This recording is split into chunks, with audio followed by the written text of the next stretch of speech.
4,000 ఇస్తా అని చెప్పి ఓటు పెట్టించుకున్నాడు. ఉరికి పెట్టిండ్రు. కాంగ్రెస్ పెట్టా అంటే కాంగ్రెస్ పీకి పెట్టింది. మనవరాళ్ళకి ఇట్లా 2,500 రూపాయలు ఇస్తాలా నెల 2,500 లేవు, ఒక నయా పైసా కూడా లేవు, ఒక్క రైతు బంధు కూడా లేవు మాకు.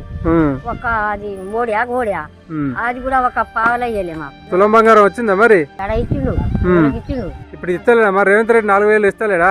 ఎవరికి ఇచ్చిండు ఆయన? ఇచ్చిండా? ఇద్దరు అడుగు కేసీఆర్ ఇచ్చిండే వస్తుంది అది. ఇది ఎడ పెంచిండు. చెప్పినావు ఆ గ్యాస్ లేదు, ఆ బ్లాట్ లేవు, ఇల్లుగా జరిపి ఇల్లు లేదు, పెన్నులకు గొడవ 1,000 రూపాయలు పెట్టి కేసారు అది లేదు. రైతులకు 5,000 ఇస్తా 10,000 ఇస్తా చెప్పావు అవి లేవు. ఏమి ఇచ్చారు రైతు వచ్చి ఎన్నికకి రేవంత్ వచ్చి రేవంత్ వచ్చి అన్ని గురించి కాదు ఎమ్మెల్యే ఇస్తా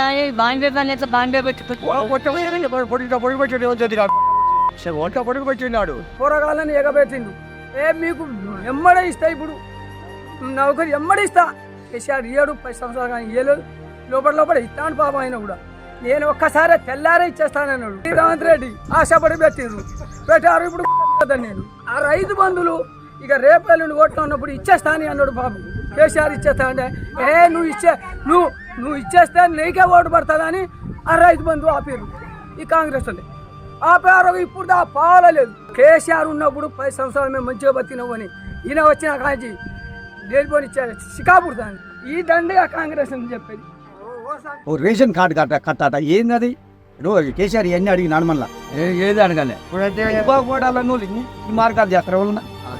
5 బాగుపడాలన్నట్టు మీరు రైతుకు మేలు చేసుకోపోవాలి. ఉన్నాయి కట్టు అనుకుంటా నువ్వు చెప్పుకుంటూ చేస్తా 5 ఎకరాలకే వేస్తా, 4 ఎకరాలకే, 10 ఎకరాలకే అట్లా బీదోడు కూడా ఉంటాడు. 10 ఎకరాలు ఉంటుంది ఆ బీదోడు కూడా ఉంటాడు. వ్యవసాయం మీద అవగాహన కల్పించింది, వ్యవసాయాన్ని ముందుకు నడిపించింది కేసీఆర్ ప్రభుత్వం.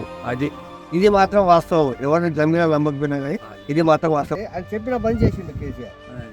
కొన్ని మనకు చెప్పకుండా చేసిండు. రైతుల బాధ తెలిసి రైతు బంధు అనేది ఆయన సొంతం పెట్టి రైతుల బాధ తెలిసిన ఏ రాష్ట్రంలో లేదు.